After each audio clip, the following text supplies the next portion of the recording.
Es el momento del análisis geopolítico, geoeconómico, en la entrevista Capital sobre quizá la noticia más importante en cuanto se confirme, porque lo que sí sabemos, según fuentes además israelíes, palestinas, de Hamás, de Naciones Unidas y de Estados Unidos, es que hay un principio de acuerdo de alto el fuego en Gaza. Faltan algunos detalles, pero tiene mucho que ver con que las partes más radicales de ambos lados lo acepten. Nos acompaña en Capital Radio don Ignacio Álvarez Osorio, es catedrático de Estudios Árabes e Islámicos en la Universidad Complutense de Madrid. Don Ignacio, gracias por acompañarnos y muy buenos días. Un placer, buenos días. Tiene usted estas noticias también de que parece inminente el acuerdo, ¿no? Sin duda alguna, está prácticamente ultimado, o lo que ocurre es que hay muchos flecos todavía de última hora por resolver, porque es un acuerdo extraordinariamente complejo, ¿no? Habida cuenta las resistencias que genera, sobre todo en el gobierno israelí, y también la dificultad de implementarlo sobre el terreno, ¿no? Dado que la Franja de Gaza está completamente destruida y que jamás ha perdido el contacto con muchos, ¿no?, de los propios rehenes israelíes. Efectivamente, podemos verlo por ambas partes, donde pueden estar las reticencias. Se dice que una de ellas está muy fuerte, además, en el gobierno israelí, con la parte más de derecha diciendo que 15 meses de echarlo todo con el ejército para acabar con un alto el fuego es una especie de derrota. ¿Puede bloquear esa parte de extrema derecha del gobierno israelí el acuerdo? Sí, hay que tener en cuenta que dentro del gobierno israelí hay diferentes familias y que hay un sector muy importante con mucho peso específico hasta el punto que puede hacer caer al gobierno Netanyahu.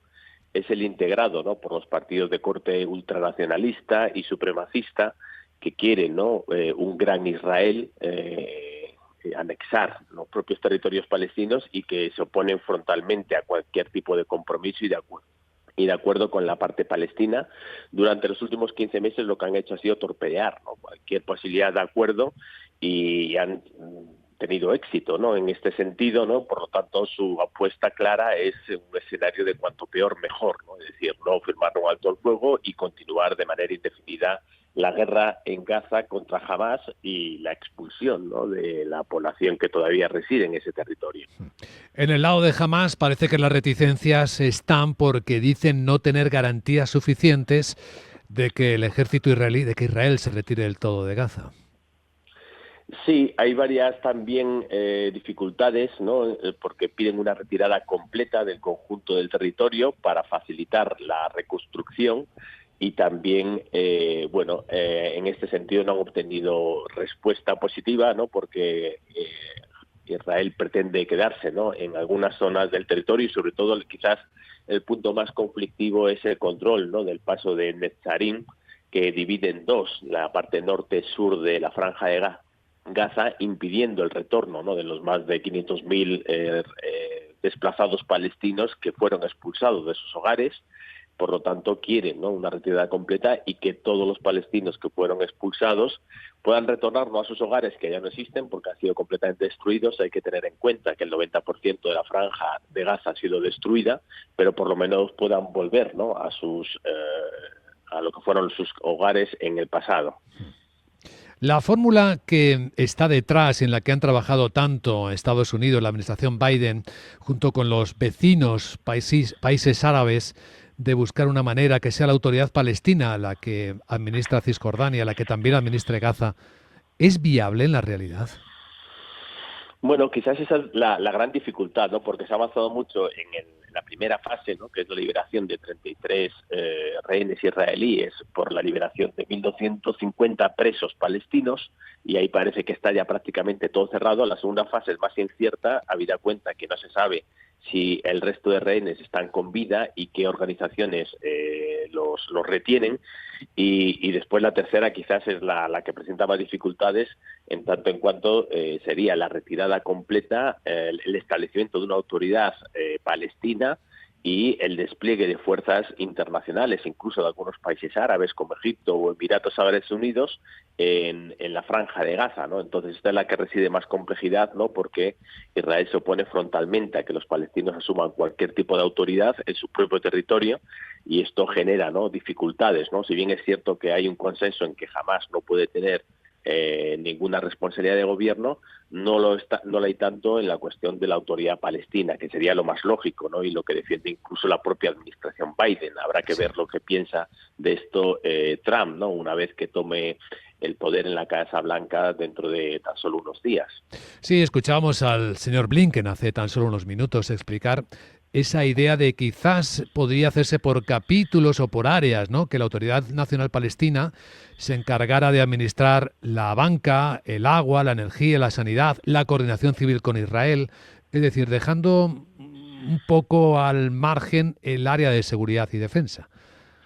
Sí, aquí yo creo que la principal preocupación de Israel es que la autoridad palestina de alguna manera pueda asumir responsabilidades de gobierno y sobre todo asumir el proceso de reconstrucción que debería iniciarse, ¿no? Una vez que se acuerde el alto el fuego definitivo y que se se aplique la tercera fase, ¿no? Entonces no quieren bajo ningún concepto que la autoridad palestina de alguna manera se haga, ¿no? Con esa reconstrucción, entre otras cosas porque podría granjearle, ¿no? Apoyos importantes en Gaza, ¿no? Quien asuma esa labor, ¿no? Entonces, bueno, la estrategia del gobierno de Netanyahu siempre ha sido la misma ante el Movimiento de Liberación Nacional Palestina, que es dividir y vencerás, asfixia, ¿no? A cualquier tipo de autoridad, ya sea islamista, ya sea laica, ¿no? Como es la autoridad palestina, para tratar de debilitar, ¿no? Esas demandas nacionales palestinas, ¿no? Es decir, que esto no es ninguna novedad y seguirá apostando siempre por la misma vía Netanyahu, ¿no? Entonces, cualquier medida que refuerce a esa autoridad palestina es vista, ¿no? Con pesimismo por parte del gobierno de Netanyahu. Este punto de la reconstrucción es particularmente relevante, ¿no? ¿Quién va a financiar? ¿Quién va a poner el dinero? Sobre todo después de la experiencia histórica, y los europeos podemos contarlo en primera persona, ¿no? Tantos miles de millones que han aprovechado los terroristas de Hamás para fortalecerse y montar una infraestructura que ya vemos en qué ha acabado. Sí, esa quizás es una de las grandes cuestiones, ¿no? Es decir, que no solo por eso, sino también porque Israel no ha destruido sistemáticamente todas las infraestructuras creadas, ¿no? Y financiadas por la Unión Europea, incluida por España, ¿no? Por ejemplo, el aeropuerto de Gaza, que fue destruido, ¿no? Cuando gobernaba ese territorio la autoridad palestina, no Hamás, ¿no? En el año 2000. Y bueno, es decir, todas las apuestas que se han hecho por reconstruir el territorio después de cada una de las ofensivas lanzadas por Israel han sido desastrosas porque han finalizado, ¿no? Con la destrucción de Gaza y, por lo tanto, sobre todo los países del Golfo, que son los principales, ¿no? Interesados en una eventual reconstrucción, son muy cautos en torno a esta cuestión. Es decir, financiar una reconstrucción, ¿para qué? ¿No? Si Israel la va a destruir dentro de unos años y no hay ningún tipo de horizonte para crear un Estado palestino. Entonces, en muchos de los casos están condicionando cualquier eventual ayuda a que haya un horizonte político para que se establezca ese Estado palestino y que no Israel de manera recurrente, no cada ciertos años, no lance una nueva ofensiva que destruya por completo, ¿no?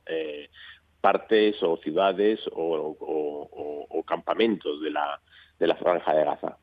Con este análisis se entiende mejor dónde estamos. Agradecemos a don Ignacio Álvarez Osorio, catedrático de Estudios Árabes e Islámicos de la Universidad Complutense de Madrid, que lo haya compartido hoy con nosotros en Capital Radio. Gracias, don Ignacio, y muy buenos días. Un placer, como siempre. Gracias. Un saludo cordial.